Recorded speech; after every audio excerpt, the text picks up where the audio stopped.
اے میرے رب، میرے گناہوں کو بخش دے اور میری توبہ قبول فرما، بے شک تو بہت توبہ قبول فرمانے والا اور بہت بخشنے والا ہے۔ میں سمجھتا تھا کہ انسان کو زندگی کے کسی نہ کسی موڑ پر اپنی غلطیوں کا احساس ضرور ہوتا ہوگا۔ وہ غلط فیصلے، وہ رویے جو انا کی زد میں آ کر اپنائے جاتے ہیں، وہ لمحے جب آدمی اپنی ناک اونچی رکھنے کے خمار میں دوسروں کے جذبات کو رون دیتا ہے۔ مگر میں غلط تھا، میں واقعی غلط تھا۔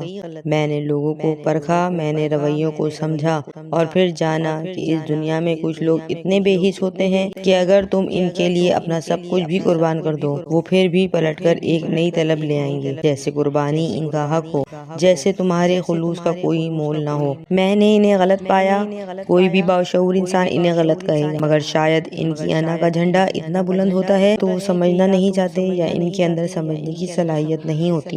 وہ اپنی غلطی پر اکڑتے ہیں، ایسے جیسے کوئی خستہ مکان کی چھت پر کھڑا ہو، اس زوم میں مبتلا ہو کہ وہ آسمان کو چھو رہا ہے۔ میں نے فرعونوں کو ٹوٹتے دیکھا، مگر ان کے ماتھے کی شکن بھی سیدھی نہ ہوئی۔ میں نے سنگ دلوں کو نرم ہاتھوں سے تھامنے کی کوشش کی، مگر وہ میری انگلیاں چبا گئے۔ میں نے انہیں ہار ماننے کے بعد بھی جیت کے ترانے گاتے سنا۔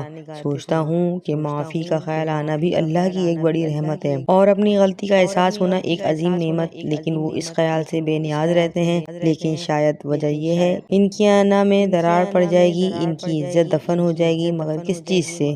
بس اتنا کہنے سے کہ ہاں میں غلط تھا۔ مگر میں نے ایسے لوگوں کو بھی دیکھا ہے جو اپنے یقین دلانے کے وعدے کرتے ہیں، جو قسمیں اٹھاتے ہیں کہ وہ کبھی اعتبار نہیں توڑیں گے، مگر ان کے الفاظ مکڑی کے جالے سے بھی زیادہ نازک نکلتے ہیں۔ کیوں؟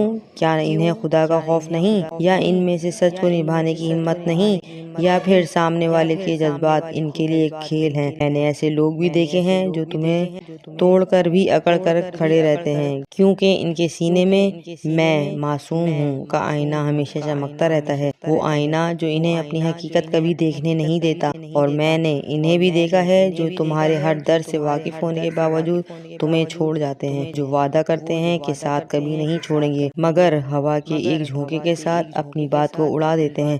میں نے پھر انسانوں کی باتوں پر یقین رکھنا چھوڑ دیا، میں نے وعدوں سے اعتبار اٹھا لیا، اور اس سب کی وجہ صرف ایک شخص ہے۔ انسان کسی کا ہو نہ ہو، مگر زبان کا ضرور ایک ہونا چاہیے۔